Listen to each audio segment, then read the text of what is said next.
Welcome to the Not Just Waiting podcast. I'm your host, Brianna Hoffman, and this is a space for women learning to wait well and live fully. Whether you're in the middle of uncertainty, transition, or just figuring out what's next, this podcast is here to remind you you are not behind, not forgotten, and definitely not just waiting. Let's dig into truth, grow in courage, and hold on to hope together. Hey friends! Welcome back to the Not Just Waiting podcast. Today, I'm joined by Allison Bixby, a journaling instructor and community builder with such a beautiful heart for helping others slow down and pay attention to what God is doing in their lives. Allison is a certified journaling instructor through the Therapeutic Writing Institute and the founder of Saturday Pages and the Inky Collective, two thriving communities where people are invited to process, reflect, and grow through the power of writing. She lives in South Carolina with her husband, Ben, and their 3 children, and you'll almost always find her with her journal close by. Allison has this gentle way of tracing the lines of grace through every season, and her work is an invitation to do the same, to notice, to reflect, and to see God more clearly in the middle of it all. I cannot wait for you to hear her heart. Let's dive in.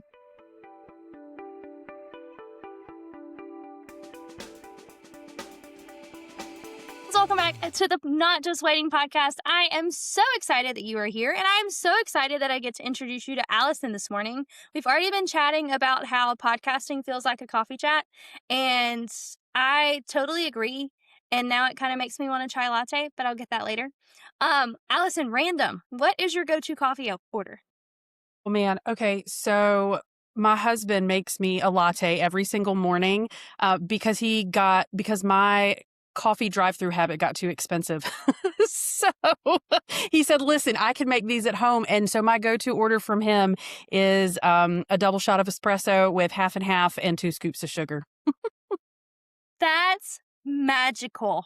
It really is. You don't even have to leave your house for fancy coffee. I don't. It's so amazing. Though when I travel, I'm kind of the opposite of most people. When I travel, it's sad because he's not always with me, or our espresso machine isn't with us. But yeah, that's my absolute favorite coffee. I love that. And I love that you get it from the comfort of your house. You don't even have to put on real people clothes. That's right. I do not even have to be presentable. That's amazing. Well, friends, now that you're invited to the coffee chat, you should totally comment what your favorite coffee is, and I might try some of them. We'll see. But we are continuing on with our Becoming series this season, and we talk about being in the in-between a lot because a waiting season is really an in-between season, and all of us are waiting in some shape, fashion, or form, whether that's for a career or marriage or small people or next steps or the Lord to come back. So we're going to chat today about our becoming seasons and just see what we come up with and what the Lord really wants us to say today. Is that okay with you? Sounds great. Awesome. So my first question for us today is, who do you sense God has been forming you into in this season, especially in ways that weren't visible or celebrated? Mm.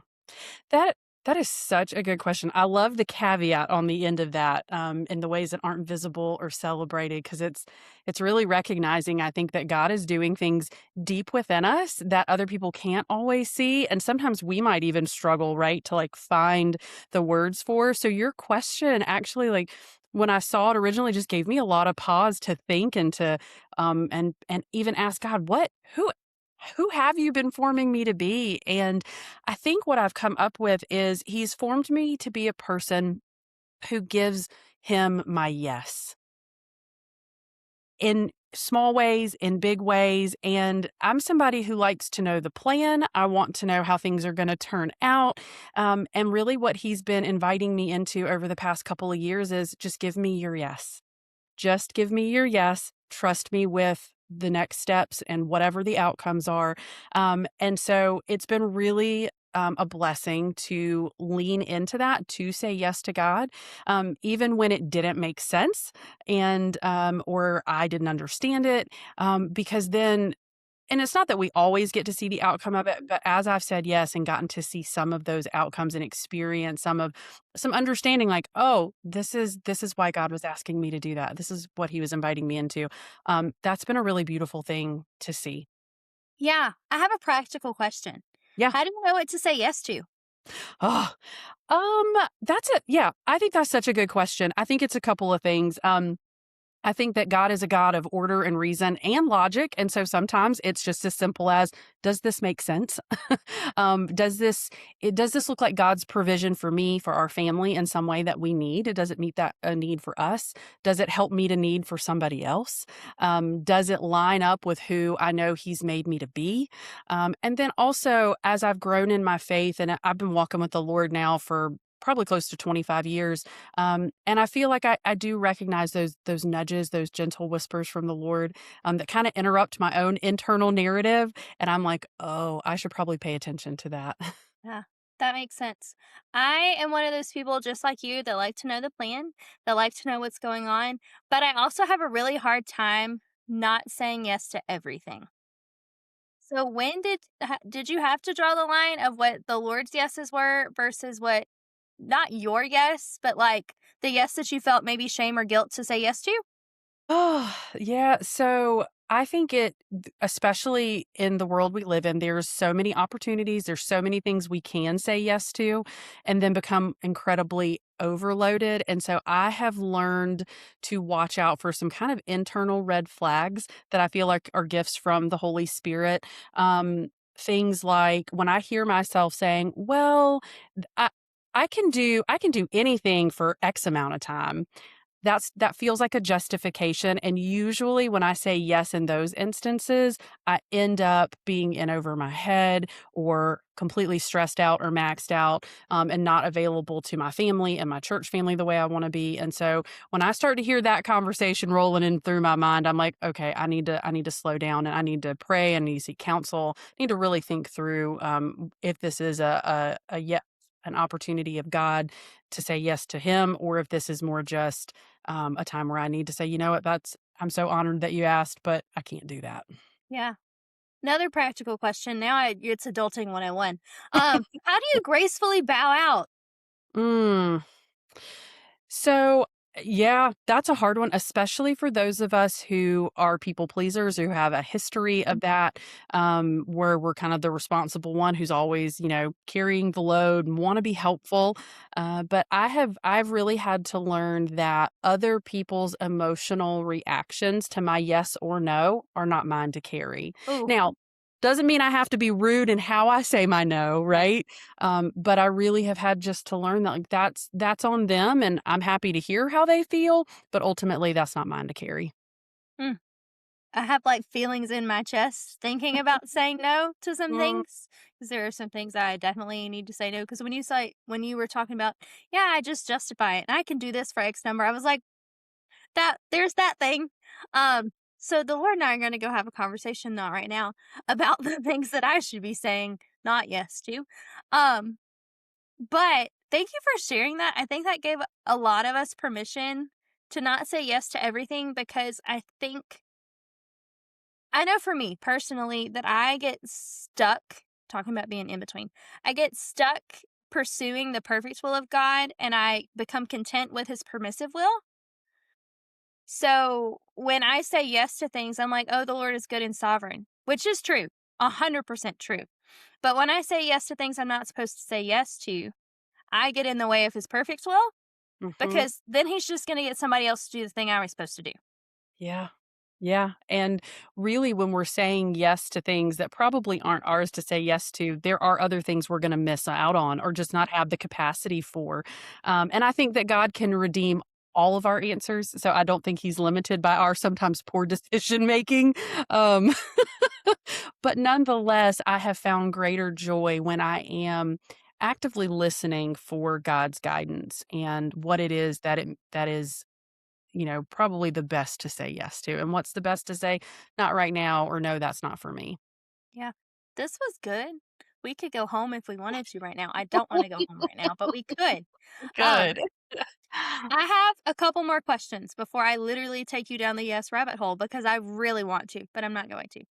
Um, was there a season where God seemed more focused on shaping your character than advancing your calling?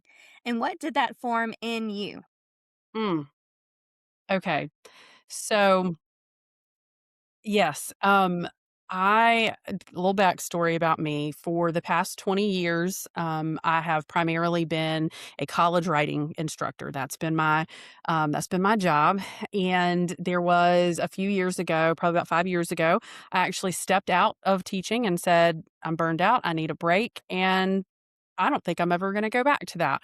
Well, you know what happens when we say never. A couple years into that never, God said, "I actually want you to go back into the classroom." And I was like, "But God, like, I am really digging all this creative work I'm doing and this creative communities that I'm cultivating. And that's what the direction I want to go." But I very clearly sensed him saying, "No, this is actually what I'm asking of you." And so it felt like I was honestly, in some ways, going the opposite direction of who I thought I was becoming and doing and all of that. And I have a very clear moment. I was journaling, and which is just a practice, a habit that I have. I was journaling about work and how I didn't want to be there in the classroom. And the Lord said to me, "You know what? A yes right now is not a yes forever, but I need your yes right now, and I need you to be fully present where I have you." And it was convicting when I heard it, but it was also so freeing because I felt I was holding back in a lot of ways in that environment because I didn't wanna be there. I certainly didn't wanna be there until Jesus came back. And so, but that gave me the freedom to just be fully present and to trust that when the time was right, God would point me or he would change, he would redirect my path. And so I think he was just really kind of where we started the conversation, forming in me that willingness to say yes to him, even in times where it was, a little bit like, "Are you sure? Are you really, really sure?" Because I'm not real sure right now. Yeah.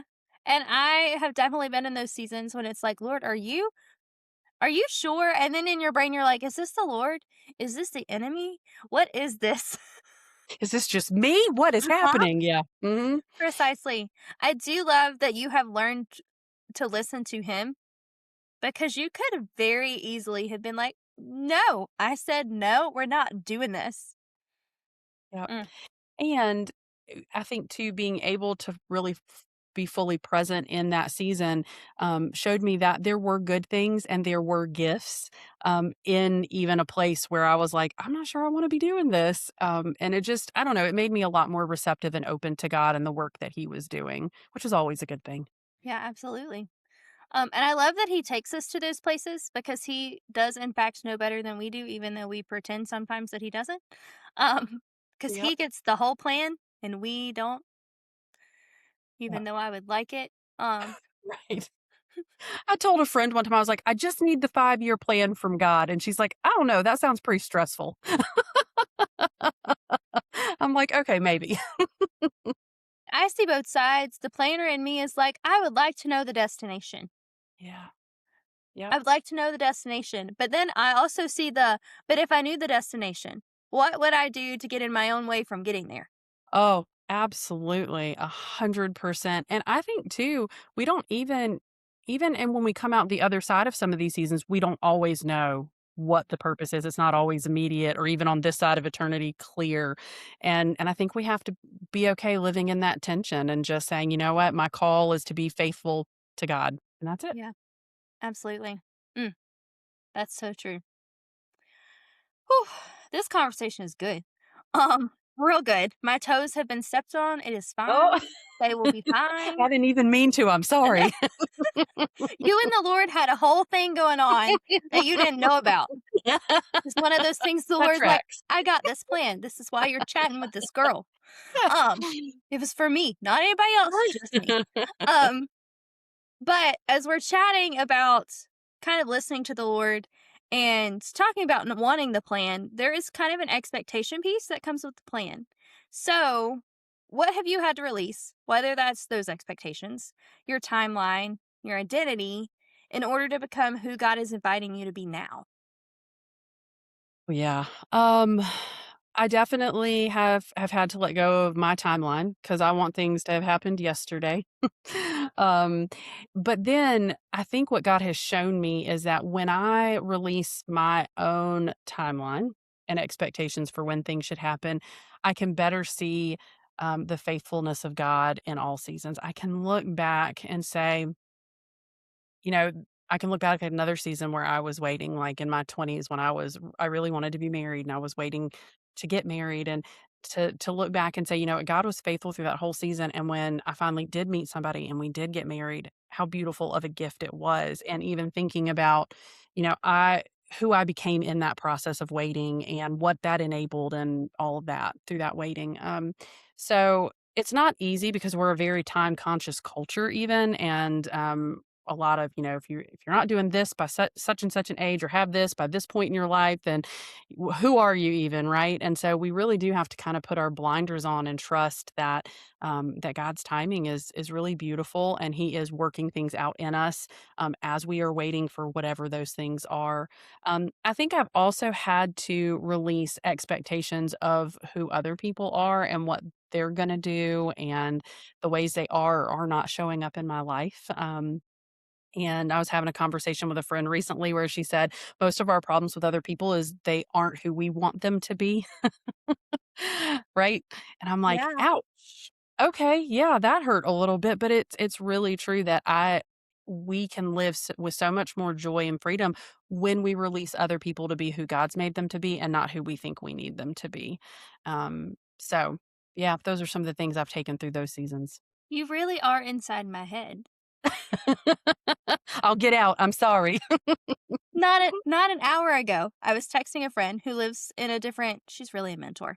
She lives in a different time zone, and she was like, "Hey, hate that I didn't get to see you last weekend," or we got to see each other, but didn't actually get to have a conversation, and she's like, "What's the weird that's going on?" And I said, and she was like, "Explain." I was like, "The relationships are weird. I feel like there's something under the surface that I am not privy to, and it seems like everybody else knows but me."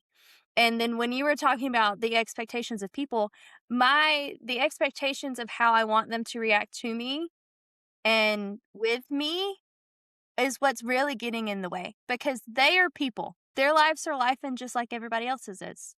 And I know those stories of what they're dealing with, but I don't think I took the time to process that they wouldn't be able to react in the same manner that they had been because they have these many fires going on all Yeah, the time. right. Right. Yeah, I think it's real easy to get kind of inward focused and we know what we're personally dealing with, but not necessarily thinking about what that other person, what's going on in their lives and how that impacts, you know, their ability to show up for us or interact with us or whatever it is that we really want from them. I find I put a lot of pressure, at least internally in my mind, I put a lot of pressure on my relationships to be a certain way and to feel a certain way. And God's really like, can you just open your hands up a little bit, not put so much pressure on other people um, because you are whole and complete in me. Mhm. And that's you know, God telling me like He is the root of my identity and my comfort and the source of wholeness and not other people. Yeah. And I think that's one of the ways we get in our own ways, if that makes sense. Because when we're in waiting seasons, we're already, most of the time, I'm not going to say all the time, but most of the time we're disappointed in some shape, fashion, or form because it doesn't look like we wanted it to. We've asked the Lord for this explicit thing, and He either feels like He doesn't show up or He gives it in a way that we didn't expect. And so our tolerance of things not going how we wanted them to go is already smaller than it should be. And then we have our people who we think are our people, but we also forget that they're doing the exact same thing with the Lord that we're doing. And when we get in those situations, I think as people pleasers, we pick one of two sides. We either serve our behinds off and are like, "Hi, what do you need? Here's Yeah. this meal. Here's this Starbucks drink. Let me DoorDash you some diapers. Like, here you go." Mhm. Or we become hermits and are like, nobody loves me. Everybody hates me. I guess I'm going to eat worms. Do you think Yeah. that's a great or a pretty accurate assessment? Yes. Yeah, I do. It's where we tend to kind of fall on one side or the other. And was just actually having a conversation last night with some people about um there's almost at least 60 times in the New Testament, where a verse is about one another, how we can be in relationship with one another.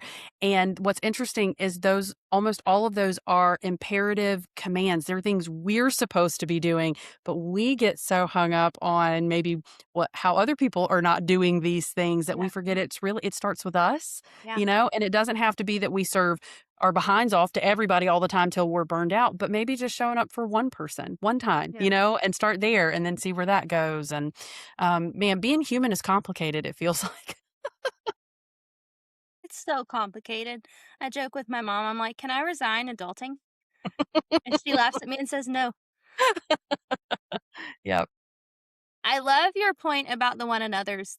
I've been listening to some commentary about the Lord's Prayer, and I don't think I processed because I grew up in the deep south and we said it all of the time. Before every ball game, before every large group gathering, like it didn't matter. We said the Lord's Prayer. And so in my brain, I'm like, Our Father who art in heaven, hallowed be like, got it. But when I was listening to these commentaries, it was reminding me that it's our Father. Give us this day. And it swaps that me mindset. Like, I don't think I've ever asked when I was blessing my food, I'm like, Lord, please bless this food for me. I don't think I've ever asked for bread for the random people around me. Yeah. And I think that does speak to the necessity of community and doing that one anotherness. But it Yes. also circles back to let the Lord's yes be your yes. Because if you like, there's a fine line. Mhm. Mhm. Yeah, it is a both and I think what we find though is that when we say yes to the Lord and what He wants us to do, and we show up for maybe that one person, um, He's limitless. He is he has an abundance and of everything, and can continue to supply our needs while He also uses us to help supply other people's needs, right? And it's just this giving and giving and giving that He enables through us Yeah. when we say yes to Him. That's why it's important that we say yes to what the Lord asks us to do and not what I want to do. Yeah, absolutely. Okay, then. Got it. I'm clear. Um, just laughing because I wish you could like literally be inside my head right now. You would see the spaghetti noodles and the filing cabinets Uh-huh. and just file from file being like, oh, we messed this one up and we messed this up.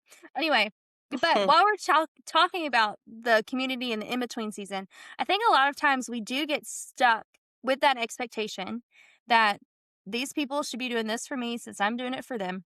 And that gets us even more stuck in the waiting season because we're not waiting on the things we're supposed to be waiting on.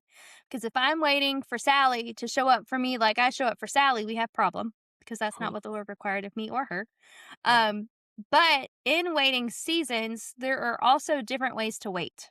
So Mm, there's passive waiting and then there's active waiting. A lot of us people pleasers, particularly only actively wait. We show up and when we feel like we don't have anything to do, we're not content twiddling our thumbs and we're like, let me make a casserole mm, or let me mm, send some coffee yeah, or let me go mow their grass after, yeah. I've worked and taken care of my own life and done all the things. But then there's passive waiting, which is the restful side of waiting Yeah. that I'm really bad at.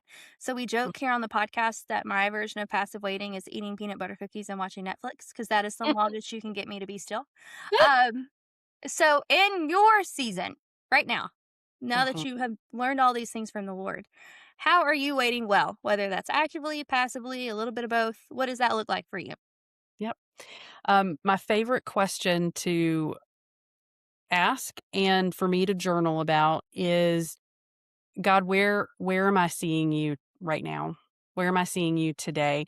Because that keeps me grounded in the present, my present waiting, and it reminds me that despite how things might feel, that God is with me and God is working.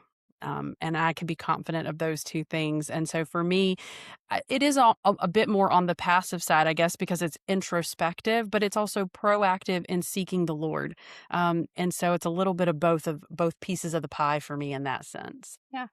I love that you said it's introspective because I think a lot of times, at least for me, I'm really bad at looking inward and being like, okay, Lord, what are you doing and where do you need me to move? What character are you building in me when I'm too busy having stuff in my hands trying to run around like a chicken with my head cut off? So I think it's very important to, I mean, even asking the question and being real with yourself and not just answering it because you know what the answer is. Yeah. Yeah, absolutely. And sometimes that answer is, Lord, I don't know where I'm seeing you. I haven't felt you, seen you, experienced you. Can you give me the eyes to see it? Can you give me the ears to hear? Because I want to be in tune with you. But sometimes the noise out all around us makes that so hard. Yeah, I totally agree with that. Mm. Whew. Is there anything else you'd like to share with our listeners or something I missed? So I just was going to say, I know I've mentioned it a couple of times, but journaling has become for me a spiritual practice and rhythm that has helped me stay in tune with the Lord. It has helped me wait through seasons where things I didn't feel like things were happening on my timeline or in the way that I wanted them to. And so we were chatting about this before we recorded. I released a book back in March called Journaling as a Spiritual Practice. And the book it in part shares my story about our oldest son and his genetic diagnosis and how that turned our lives inside out. You want to talk about expectations being just upended. That was a season where I really had to wrestle through what expected God to do and what he didn't and how he showed up anyways. And then through sharing that story, I also help guide readers onto the pages of their own journals to reflect and to connect with God in ways that help them make sense of their story, whatever season they kind of happen to be in. So I love that. Where can we get our hands on that? yeah, so it's on Amazon. So just search Journaling as a Spiritual Practice by Allison Bixby, and you can order it straight from there. You can also find me on my website, AllisonBixby.com, and get you connected to my newsletter, to the book as well. There's links there too. So yeah. That's super cool. We're going to link all of those things in our show notes so you get the spelling right and it makes it easier so you can just click it instead of typing it in. Sometimes Yeah. I'm the world's worst and I like transpose letters. So we're going to make it Well, easy for you guys today. and we have the weirdest last name ever. So yeah, I think typing it out for everybody else will be a great gift for them. I love that. You definitely don't walk into like a random gift shop and find your last name anywhere, do you? Do not, but you know what? I had a friend tell me once that I have a very high scoring Scrabble last name. Yes, And I you was like, do. that's my love language. I sure do. That's awesome. And a fun fact. I love that. And people can't say it's not a word because it's literally your last name. Right. Yeah, That's exactly. brilliant. Now I would be scared to play Scrabble with you because you do have like an award-winning last name. I love that. Yep. Well, this conversation has been fantastic. I have loved every minute of it. I'm going to enjoy listening to it multiple times so that the Lord can actually with a journal so I can process what the Lord is trying to tell me. If you guys have figured it out and the listening to us, please DM me and let me know. This has been such a privilege and a joy and I just want to have you on my couch and I cannot serve you a latte as good as your husband makes. Um but I can go to Starbucks or a local coffee shop and be like, "Hi, this is what she likes." Um, so eventually, maybe we can get there, but Thank that you would be for so fun. having me. This has Yes! been so good. Yes, thank you. Well, friends, please go find Allison on Instagram after you go buy her book off Amazon and tell her thank you for being on the podcast. If you guys have questions or comments or concerns, maybe, feel free to comment those below wherever you're listening to podcasts or direct message us on Instagram. But otherwise, we'll see you guys next week. Bye, friends.